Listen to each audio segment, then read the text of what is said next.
and welcome to Horror Rewind. This is Kelly Florence, This is Mark Florence. and today we're talking about Halloween 2. So this movie, Halloween 2, let's begin with that. It came out in 1981. It was directed by Rick Rosenthal. It had a budget of $2.5 million and it made $25 million at the box office. But it's only 31% fresh on Rotten Tomatoes. Now, I think it's better than that. What do you think?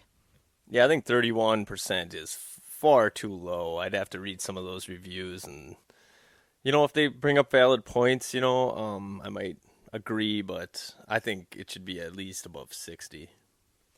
So this movie starts off right where the first one ended. They actually show the end of the first movie, and Michael Myers is shot, and then he's laying on the grass, but guess what? He's not dead. Spoiler alert.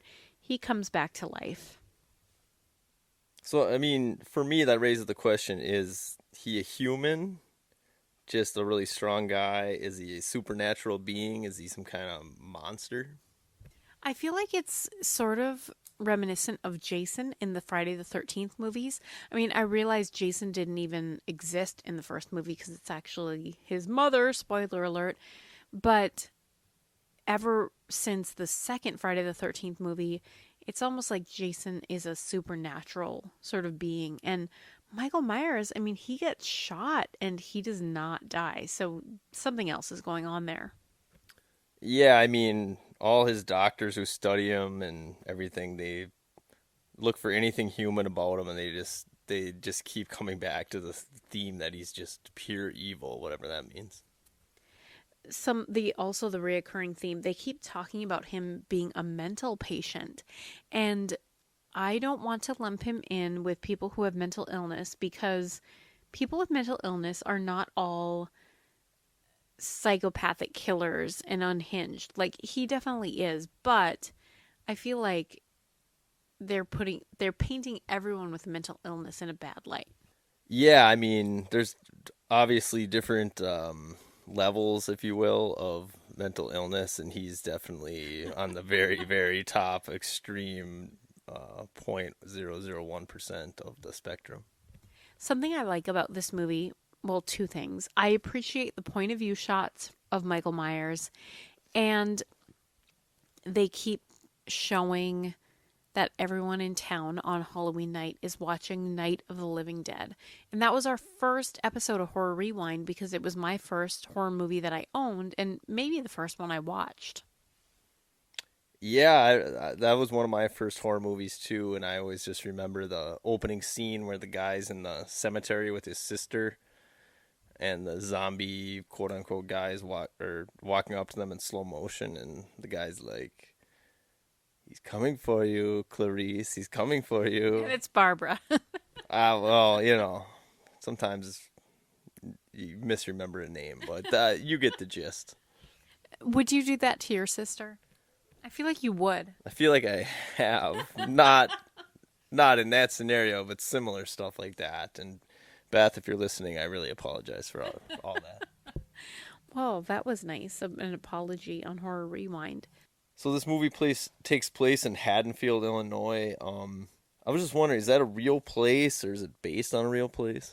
So Haddonfield is actually a real place in New Jersey, but it's fictional for the sake of this movie. And I feel like even though it's fictional, it feels like it could be a real town, like suburban, not too big, not too small. Yeah, I just feel like it's about 20,000 population, small town out in the middle of the cornfield somewhere in Illinois. Kind of an Anytown, USA feel. I agree. What I think is one of the saddest parts of this movie, and maybe I should feel more empathy for other parts, but I think it's so sad when the kid has to go to the emergency room because he bit into a razor blade. Now, did this actually happen? Did anybody actually put razor blades in kids' Halloween candy, or is that an urban legend? I know I was always warned about it as a kid, check your candy, look for open wrappers, things of that nature, but honestly, what sick individual would put razor blades in candy? And you know, that to me, that person is far worse than anything Michael Myers would ever do. I agree. That's ridiculous. And it reminds me of like the current urban legend of people giving away their like gummy bear edibles, which is like, marijuana laced gummy bears. Like, no one would do that. That's too precious. Yeah, I mean that's just ridiculous. I mean, anyone who would do give away that is just dumb. Those things are meant for adults, and I don't think people just give those away like candy. No, I agree. A couple years ago, I was taking my kids trick or treating, and we got up to like kind of a college frat type house, and my kids got candy, and I got a Bud Light. So, but that was planned, and I knew what I was getting, so I was okay with it. That's amazing. Like, good job, those guys. Yeah, I was pretty happy, and I consumed said Bud Light and moved on with my life. Speaking of Bud Light, I don't know what the doctor was drinking, but the doctor at the hospital, which Laurie Strode gets admitted to, he was at the same party her parents were at, and spoiler alert, he's drunk, and he should not be attending to patients. Yeah, I mean, it just seems like, hey, can we get any doctor in here? Oh, this guy's been at the country club all day drinking, playing cards with his buddies, possibly golfing. I don't know what the weather was like. But yeah, he shows up pretty liquored up, and he's not suitable to be administering medicine. Speaking of Halloween, these adults are at this Halloween party, and they mentioned that in the first movie too, which is cool. But we get to see a little bit more of the town and people roaming about in their Halloween costumes. Mark, do you have a favorite Halloween costume from your childhood? Yeah, it was actually probably when I was Michael Myers, I think in like seventh grade or eighth grade or something. Had the white Michael Myers mask, the standard one, the blue jumpsuit, and like a big knife. And what I did is I sat on my front porch with a bowl of candy next to me and a sign that said, "Please take only one." And then I kind of leaned up against a post so I looked like I was a stuffed Michael Myers. And when kids or people would come up, I would wait a little bit when they were grabbing the candy, and then I would kind of jump scare them. If they didn't say like, "Oh yeah, good job, buddy," like they could tell I was real. But yeah, it was pretty fun. That's awesome. I love it. You know, I one of my Halloween memories is, and they mentioned this in the movie, these girls are at a Halloween party and they're bobbing for apples. And I remember bobbing for apples at like this Halloween party every year that my church would put on. And even then, like when I was that little, like first grade, I knew that was disgusting and unsanitary. Yeah, I also bob for apples at a church party, so it must just be like a thing that you do at church. I don't really get the whole bobbing for apples thing. I mean, you stick your head in a bunch of water with apples, and if you're lucky, you get an apple. I mean, That sucks. that's not the best prize. It's not worth the risk. It's not worth the risk of illness, possible drowning. I would just say, don't do it. It's I don't know. Your hair, your face gets all wet. I don't know. It's not worth it. I know one of your favorite parts of this movie, or maybe it's not your favorite, but it's something that stuck with you, is just this hospital setting. And Laurie Strode is admitted to the hospital. She's got some slashes from Michael Myers and she's staying. And it reminds me of a recent hospital stay that I had. I'm fine. But I had a roommate who was elderly and they set up the bed alarm for her. And so every time she would try to get up and out of bed, which was a lot, this alarm would go off and I couldn't sleep at all. And like it was after midnight and she was like trying to arrange the seating in the room because she thought her visitors were on the way. It was the worst. Yeah, I remember you telling me that, and in my opinion, that roommate is far worse than anything Michael Myers would ever do. I mean, I would rather have Michael laying silently in the bed next to me. Sure, I'd probably be scared all night and I wouldn't sleep thinking he might kill me. But I mean, who has time for somebody waking you up at like 2 in the morning? You're in the hospital already. There's just no room for that. I mean, they got to be smarter. They got to put these people in their own room, and everyone's life would be a lot better. I mean, I took for granted like the only other hospital stays I had were when I gave birth to our kids, and you get your own room for that. And so you like, yeah, you have a newborn, but you can probably sleep a little bit. Well, I will correct you there slightly. I was sort of your roommate. I was sleeping in the recliner thing in the hospital room that's supposed to like go flat and be like a comfortable bed, but it really wasn't that great. Let's hear more about your pain that you suffered after my childbirth. Yeah, I woke up, back was very stiff. Didn't get good rest, and the dad in that situation, it's very important to be well rested and feeling great. So I mean, I appreciate any sympathy anyone out there will give me. Yeah, tweet him. He needs it. Something interesting I read about this movie. So, Halloween 2 actually inspired some man to murder an elderly couple.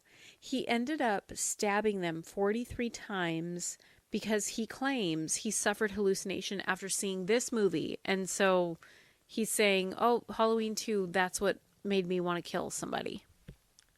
I mean, yes, Michael Myers is cool. Yes, do I want to be like him? Yes, but that's just taking it too far. I feel like the guy's looking for an excuse. He's obviously messed up already, and I don't buy it. I watched the movie a few times. I never got the urge to actually kill anybody, so I don't buy it.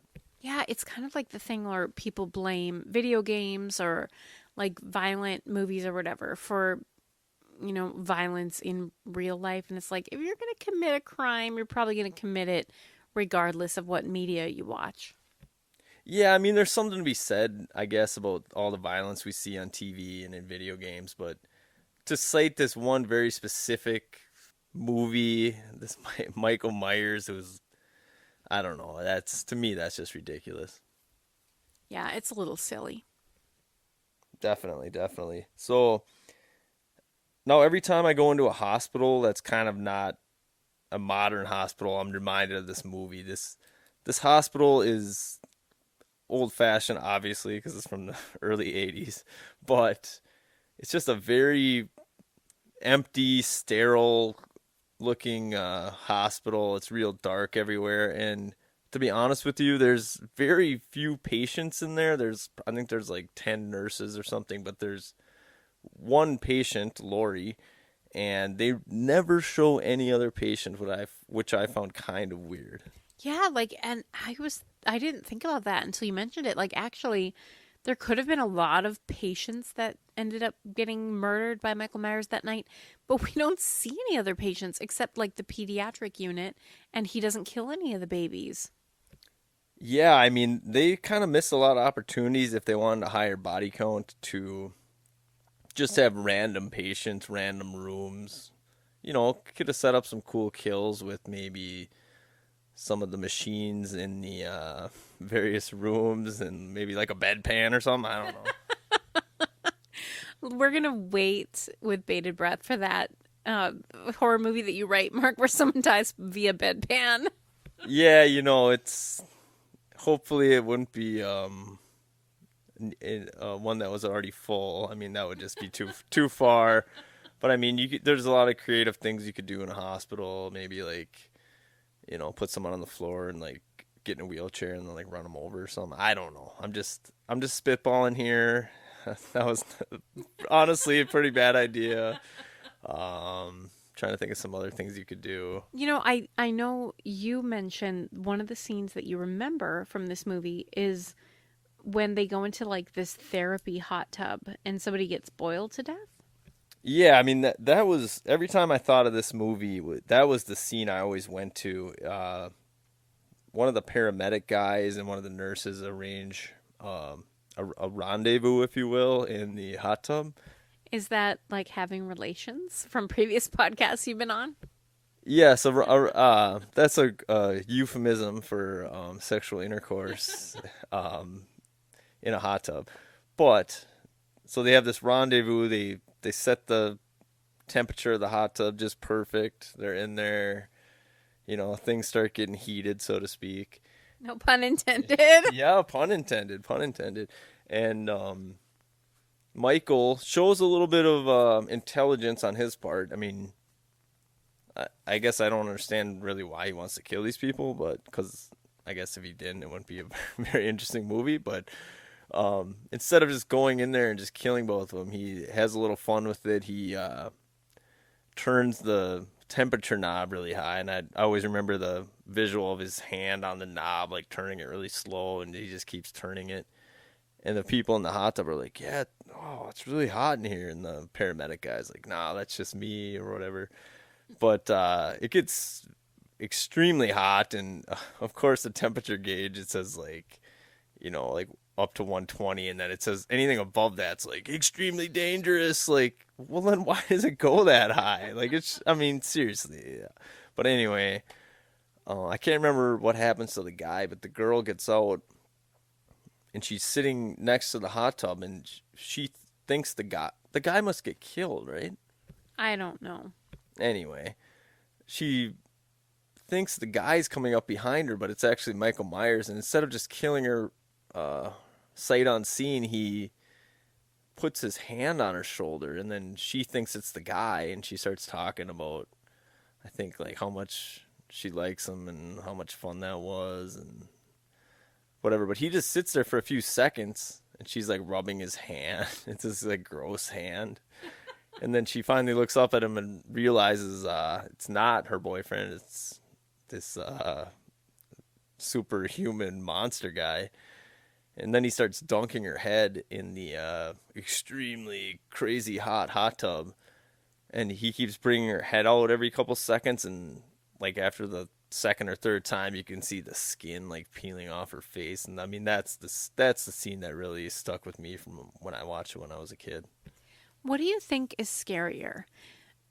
The silent killer like Jason or Michael, who we don't know their motivation, we don't know why they're killing people, or a killer who we get to know a little bit and understand. I gotta go with just the silent guy. There's no emotion. You don't know what his motives are. You don't know what he's feeling. He's usually wearing a mask to hide his face. He doesn't make any noise. I mean, I just gotta go with that. I mean, when you're thinking about somebody in your house trying to kill you or whatever, I mean, that's like your worst nightmare. Just this unstoppable, unfeeling force that just has one thing on their mind that's just killing you. Well, I'm going to sleep really well tonight now. Yeah, I'm sorry, but I mean, I guess if someone was gonna come kill me, which I hope never happens, so I guess if somebody was gonna come into my house at night, which and try to kill me, which I really hope never happens, I would prefer them to at least talk to me, engage me in conversation, tell me why they're gonna do it. Maybe we could reason with each other, find out really what's going on inside of them, and maybe find them some help. Hopefully, before they kill me. With Michael Myers, there's no reasoning. You can't really talk him down, and he has one thing on his mind. He wants to kill you, and pretty much, if you meet up with him, you're gonna die. You know, one of my favorite sort of cliche characters in the movie is the overweight, bumbling security guard. He ends up having at least two instances where he like falls into garbage or like boxes fall onto him. Yeah, he was kind of the quintessential security guard you see in a movie. He really doesn't care too much. He's preoccupied with reading the paper, watching a TV, pretty much anything else except his job, which is to keep the hospital safe from lunatic killers like Michael Myers. So in one scene, he's reading the paper, probably eating a donut or something, and he probably spills on himself. And in the background, you can see clear as day Michael Myers on this camera uh, or this TV just walk right through the screen, right onto the property. And he really should have been doing his job. The movie could have been a lot different. He could have warned the authorities, got everybody help, and he actually does start doing his job a little later when the phones go out. One of the nurses tells him the phones are out, and he decides to look into it. But he goes out back and he gives one of the nurses a walkie-talkie, and he's like, "Yeah, if I find anything, I'll tell you through this." And she's very clear to him that she doesn't know how to use it, but for whatever reason, he doesn't seem to care. And when he does finally see some stuff that's pretty alarming and tries to communicate it back to her, all she can hear is static and she can't talk to him. And so it's pretty much this incompetent security guard's fault. It's it's like this classic thing of the pre-technology era where you don't have the cell phone, you don't have the internet, you don't have any other way to contact people except you have to physically drive there if this doesn't work. So that's great for plot. Yeah, I mean, if you had cell phones, if you had the internet, this whole thing could have been much different. I mean, a good example, the cops are just driving around town looking for Michael Myers. Modern day, you get in a helicopter, you get one of them heat cameras, you find that guy immediately. He can be hiding anywhere unless his body doesn't give off heat. I don't know. You know, it reminds me of the Boston bombers like several years ago now, but we were watching that stuff live, like doing the heat camera and like seeing the guy hiding in the boat. That's fascinating. Yeah, I mean, you got to utilize technology. It could have really changed a lot of these old horror movies. Probably for the worse, obviously, but nowadays you cannot get away from the cops. So please don't try. Don't First of all, don't do anything that you'd have to, but if you find yourself in a situation like that, it's it's a losing battle. It's an uphill battle. Let's just say that. It might be possible, but I it'd be mean, maybe, like you said, maybe Michael Myers' body doesn't give off heat. Who knows? he is human after all. He is human. I think he bleeds, although yeah, I think he bleeds because he leaves blood in the beginning when he steals the old lady's knife, which in the 2018 version, he goes into some lady's house, kills her just to get her knife. In this one, she's making her husband a sandwich. He takes the knife, he leaves, doesn't kill anybody. So this guy's nicer than the old one. I don't know. Yeah, true. So we watched this movie on AMC on demand, and it was slightly edited for swearing. So I don't think there were that many swear words in the movie, but we had the subtitles on, and every time there was a swear word, it would just say deleted there. So I thought that was kind of funny. Yeah, that was actually sort of charming. It's like, aw, that's nice, AMC. So I think his name's Dr. Loomis. I was trying to pinpoint from his accent exactly where he's from. He's got a very unique accent, but I can't quite put my finger on it. So the actor, Donald Pleasance, he's actually British. So I think it's just a British accent trying to do American. What do you think? I don't know. I mean, I mean, I don't mind it. It doesn't bother me because it's not like I'm from Kentucky and this is how I speak. It's just, whatever. no, it was a very unique accent that I've never heard before or since, and yeah, I think he's a good character. He's like the only one who really quote unquote understands Michael and maybe what drives him, and he's always seems to be the only guy who can really solve this huge problem. So Lori is in the hospital, and something that I appreciated, she knows, like, okay, this is a bad situation. Don't give me that shot. Don't give me that medication. Don't put me under because I need my senses. I need to be alert because Michael is still there. And it's like this added level of terror because if you're not all there, it's like, what are you going to do? How are you going to fight back? Yeah, I mean, this drunk doctor guy who shows up administers some meds, and he's obviously maybe he didn't check her medical history, didn't ask her if she has any Allergies? allergies or bad reactions to medicines, because he picks the wrong one, puts her in this weird foggy state where she can't really communicate with nurses. She might think she's hallucinating when she sees them, and she really just can't. I mean, you can tell her mind is kind of there, but she can't like communicate with her body or her mouth like to get the words out. So that it made for a pretty helpless feeling watching it, and it made you feel kind of uneasy. I love that extra level of terror. I mean, not only is she probably completely spent because she was all adrenaline earlier and she's actually injured, but now even if she wanted to have this adrenaline kick to fight back, they've drugged her. Yeah, and it just seems to be, I don't know if this happens in real life, but whenever there's a problem with like a mental patient or just a patient in general, they're just like, okay, give them the meds, and then they just kind of knock them out. So They give him the shot. So there's this, I don't know if it's like a love interest, but Jimmy, who's working with the paramedics, the ambulance, he keeps coming in to check on her, and he ends up finding the nurse who is bled out like through an IV, and he slips and hits his head so hard he doesn't die right there, but blood must be slippery. yeah, that was a pretty cool scene. He comes into this room and the nurse is laying on the like exam table with a tube coming out of her arm, and he's just completely bled her out. There's just blood everywhere, and what do you do when there's a huge a puddle of blood? You slip in it, obviously. It's just oily, greasy. It must be the worst.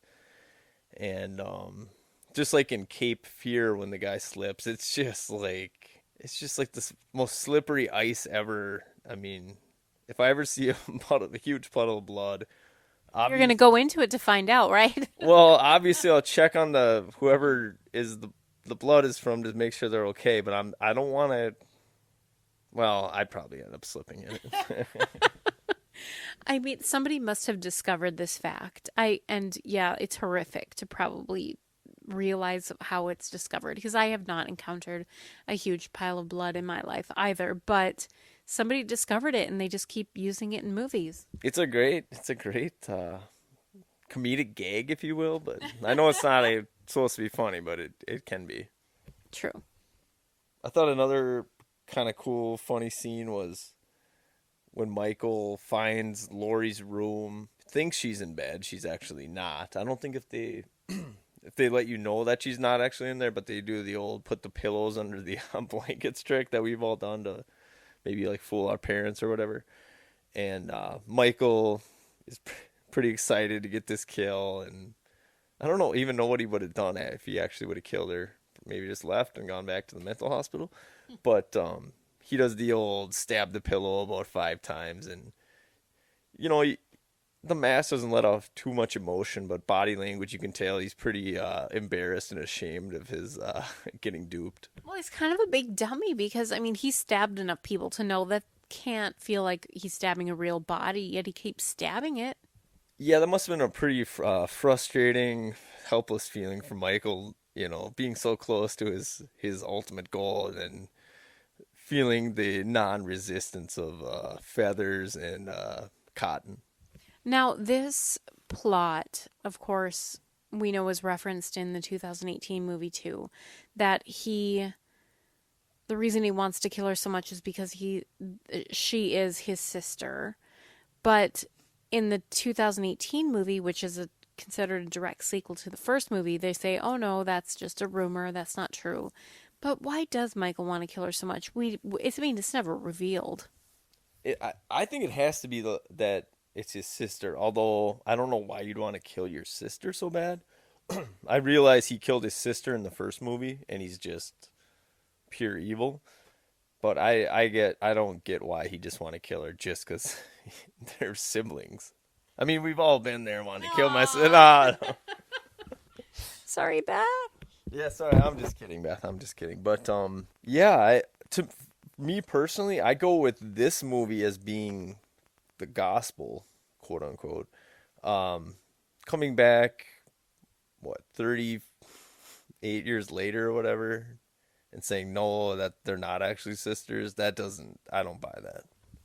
Interesting. I thought a pretty cool scene was when Michael was chasing her in the basement and she came up to this dead end where the only way out was an elevator, so she pushes the up button and you can see slowly the elevator's getting there floor by floor by floor, and Michael's being Michael and just taking his sweet time, walking slow. He never really rushes. And just at the right time, the elevator gets there. She pushes the button really quick, and the door closes on his hand, and she gets away. Yeah, I feel like elevators maybe used to do that, but now if you put your hand in it, definitely opens. Yeah, I mean, with today's technology and those sensors, we've all been there. You're trying to catch an elevator, you get it at the last second. That thing opens up. I mean, if this would have happened even 10 years ago, this whole movie could have ended far differently. True. But it didn't. I thought another cool scene was when Loomis gets to the hospital. They're all inside. Michael Myers is outside. They lock the big glass door. They're all kind of looking at him, kind of waiting for him. And he just, without hesitation, just walks right through the glass door. The glass shatters. He doesn't even miss a step, and he just keeps going what door? What door? You know what I mean? I'm curious, in action movies and I guess in horror movies, people will jump through or walk through glass windows or doors like it's nothing. And I'm curious if, how much force it actually takes to go through and if glass was different in the early 80s compared to now, because I feel like it must be, I mean, I think it's difficult. Then again, my parents had a lot of partridges, just a bird shatter their glass windows. Yeah, I've honestly never tried to walk through a glass door, so I don't know. But I mean, Michael Myers is extremely strong. He's like a partridge. He's clueless and just one thing on his mind. Yeah, he came out of a pear tree. No, but no, yeah, he's very single-minded. He doesn't even care about the door, and yeah, he just doesn't get caught or anything. He just keeps going. The poor guy who got burnt up after getting hit by a car because his only mistake was wearing a Michael Myers mask. I realize it's not a quote unquote Michael Myers mask, but he's wearing the same mask. And then the police are like, "Hey, stop!" And he just gets crushed by a car and burns up. Yeah, that scene to me was a little bit over the top with the special effects. He gets hit by a police car and he just gets crushed into this other car, and they immediately just blow up into this just raging inferno. And the guy we found out later is like a 17-year-old kid who was just drunk or something like that. It's just pinned between these two cars that are just burning, and he just gets torched. I mean, it's like the cliche now of, and they show it in comedies a lot, of a car just getting any sort of little tiny bump and it bursts into flames. Yeah, I mean, I guess the only thing more cliche is when somebody does a huge explosion and they're walking away from it, and you can see it blow up behind them, and they just never look back. Yeah, that's right. Yeah, that's true. One scene that showed Michael Myers kind of understands and kind of can feel is Laurie, when he was coming up to Laurie at the end. She's like, Michael, Michael, trying to talk to him, and he does the whole stop, cock the head to the side for, I don't know, 3-4 seconds to kind of show that he understands. But then he immediately just goes back into I want to kill you mode. So a little bit of humanity, but not enough to be verbal in any sort of way. Yeah, they always talk about how he never talks, never writes, never communicates. So for him to nod to nod his head or cock his head to the side is a pretty big step for Michael. No, that's true. Another thing I really remember from when I was a kid was to begin the movie and end the movie, they played the Mr. Sandman song. If Kelly wants to sing it now, would be the time. No, I'm not going to sing it, but I like it because it's sort of creepy and it kind of makes me think like you're settling into bed and you're asking Mr. Sandman to bring you a dream, but Michael Myers is not the dream you want. No, no. I mean, I don't know. I don't know why they chose that song. I mean, it is very creepy and it's very memorable. But yeah, that guy's a walking nightmare. No, thank you, Mr. Sandman. I don't want anything to do with you or Michael. So we need to rank this movie on a scale of 0 to 10. 0 being you hated it, 10 being you think it's a perfect movie. What's our scale? Well, one thing we forgot to talk about was the guy holding the boombox on his shoulder in town. We've we've all seen the cliche huge boombox shoulder guy, right? Yeah, I love it. Yeah, so earlier in the movie this guy is walking around with a boombox downtown, but he's not listening to like rap or like Metallica or something. He's listening to the news. Okay, I love that.